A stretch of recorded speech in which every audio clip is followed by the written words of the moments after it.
Becoming too popular can be such a hassle. Who knew the people would adore me so much?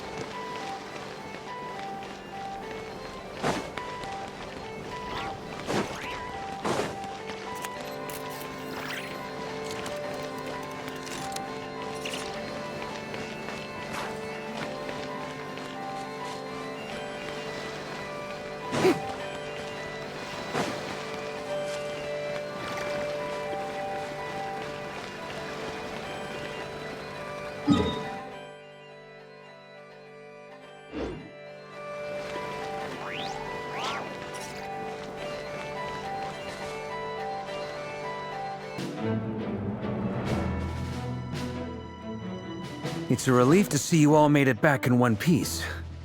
Huh? Feels like there's quite a few people missing. Where's Flins and the others? I returned ahead of them. Flint is helping Ino and nefer to set up the decoys and buy us some time. As for Miss Nefer... Boss is still wrapping things up on her end. She sent us back to fill you all in on the top secret intel we've been gathering. I see. Then let's get right into it. But first, who do we have here? You brought someone else in to help? Greetings. I was invited here to help as a longtime Tea Party companion of Columbina's. You may call me Arlecchino.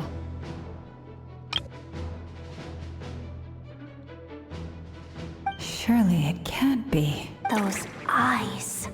Oh, where have I seen them before? Wait, of course. In those memories we just saw. The only Arlecchino I know is the fourth of the Fatui Harbingers. So either you share a pretty uncommon name, or you're more than just a Tea Party buddy. You're well informed, Grandmaster. A man from Mondstadt living all the way out here in Nodcry, and yet the people and affairs of Snezhnaya seem to hold a special place in your heart. Oh, the feeling's mutual. Sounds like you know all about who I am, too. A Fatui Harbinger. The atmosphere in here just got really tense. Guess we can't just start trusting Fatui Harbingers, even at a time like this. I must admit, though, I'm a little curious. Seeing as the Moon Goddess no longer belongs to the Fatui, what makes you so willing to put your neck on the line here? Nor does Nodcry belong to Mondstadt, Mr. Varka. Yet still, you're fighting for it all the same. Things don't always have to have a tangible payoff. Sometimes, stopping things from spiraling out of control is a higher priority than chasing the spoils of victory.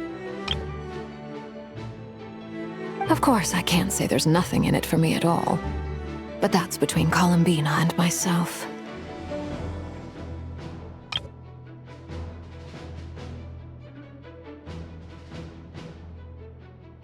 Forgive me. I don't mean to doubt you. It's just that the Fatui really have been the source of many of our troubles. We have our own way of doing things here in Nodcry. But ever since they arrived, the Fatui have treated us with nothing but hostility. I know there's been a lot of bad blood between us in the past. I've done my utmost to avoid friction whenever I could. But sometimes fundamental conflicts of interest simply can't be settled amicably. That's why I'm here solely in a personal capacity. This has nothing to do with the Fatui. As a gesture of good faith, I'll be frank. I can help Columbina track down the iridescent moon's marrow, which will help her restore more of her power.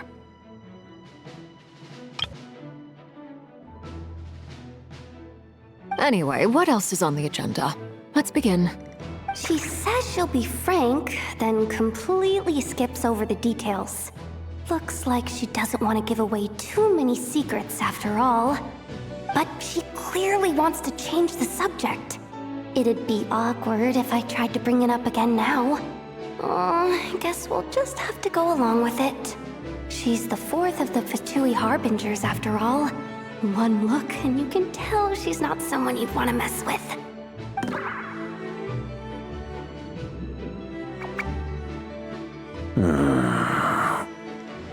Well, Since Miss Arlecchino sounds confident in her ability to handle that, we'll proceed to the next topic. Jahoda, time to share that top-secret intel. All right, listen up, everyone. First, we now know that Rerir was originally a Conrian secret agent whose primary mission was to hunt down and assassinate the so-called Dregs of the Crimson Moon. The Dregs of the Crimson Moon? Mm-hmm.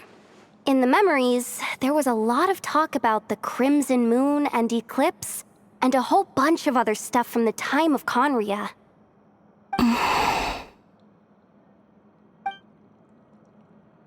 To my knowledge, those were the names of two different Conrian dynasties. Long, long ago, it is said that the people of Conria worshipped the Crimson Moon, drawing a mysterious power from its reflection.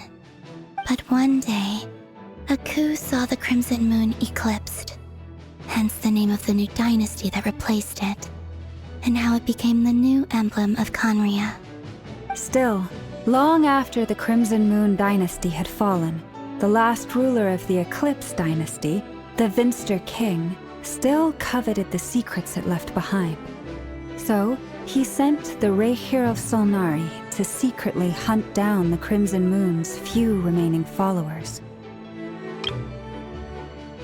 In those days, Rerir showed no signs of madness. In fact, he was as normal as any other person. Oh, and he had a fiancé, or at least a would-be fiancé, called Tholindis. What's the matter?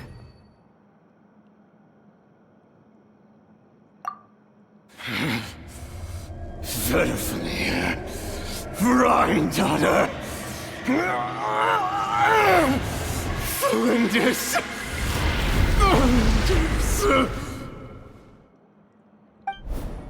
Interesting. Anything else? What about this would-be fiancé of his? Do we know anything about her? Well, she was a researcher at the Universitas Magistrorum, but it felt like she was hiding some kind of secret. Oh, and one more thing. For some reason, Rerir's fragment also contained some of Tholindis' memories, though only a very small portion. Well, no shortage of potential leads, I'll give you that. In any case, it sounds like we can conclude that while Tholindis was still around, Rerir appeared to be lucid and quite normal.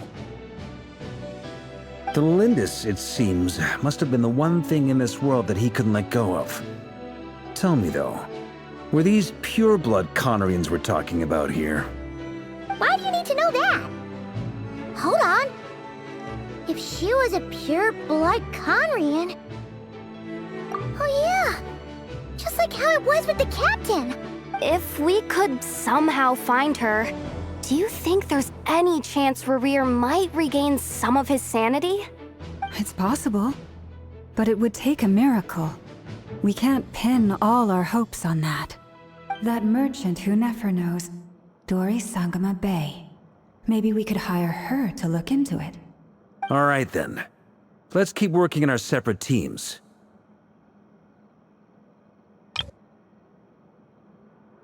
Traveler, Paimon, Kutar, and Miss Arlecchino will go look for the iridescent moon's marrow.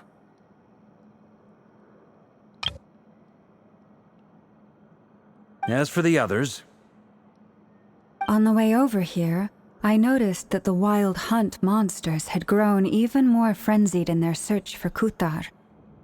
At this rate, the people living here will be in grave danger too. So I'm thinking of gathering together some of our followers to go wipe them out.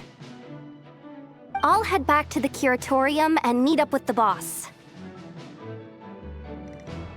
Feels good knowing we've all got something to be getting on with. Given that the Wild Hunt has been a lot more active lately, the Lightkeepers have likely begun their own operations too.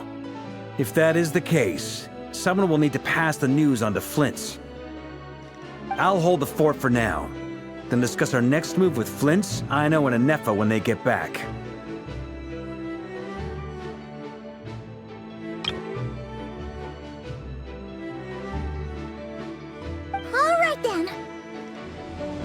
Well, the clock's ticking. If that's everything, we'll be on our way. We'd better get moving too. We'll try to buy you as much time as we can. Relax. Just do your thing. Now, I decided to call in some backup since things are getting so hairy. Our reinforcements should be here any minute now. Stay safe, everyone. Dismissed.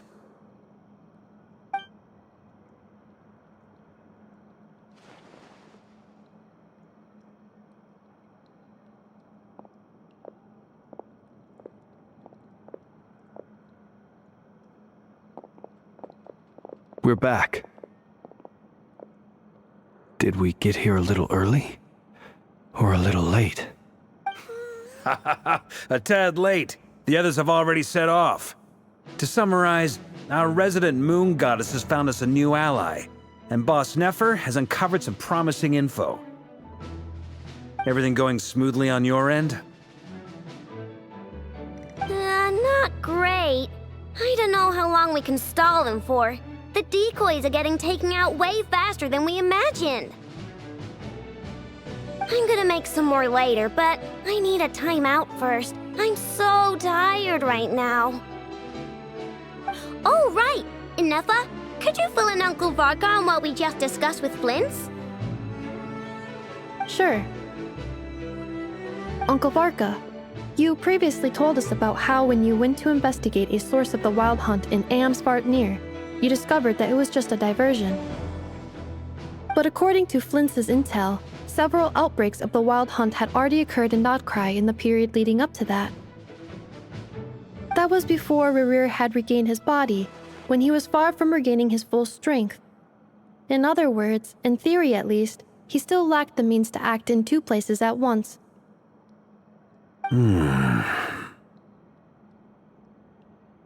Flins, with everything that's been happening, the Lightkeepers across Nodcry are rallying to fight back against the Wild Hunt.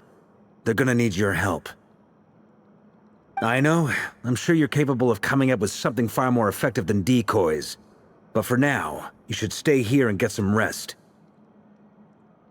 And Nefer and I will head back over to Amsvartnir to see if there's anything I missed. I told you Uncle Varka would say that, didn't I? A deal is a deal. Not a word about my snack intake for the next week. Database updated. Reliability of Aino's predictions increased.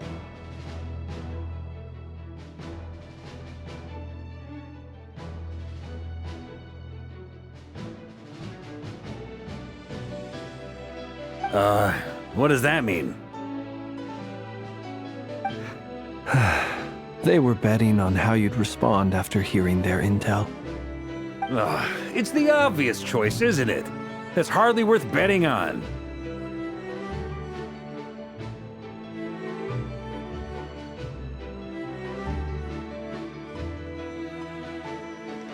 We already decided that Nefer should go investigate the situation over at Amsvartnir on her own. You might as well stay here and keep watch. Someone needs to hang back and oversee our strategy meetings. And besides, you still haven't fully recovered from ambushing Rerir. So I've ended up with the easiest assignment. Well, I appreciate it, everyone. See you when you get back.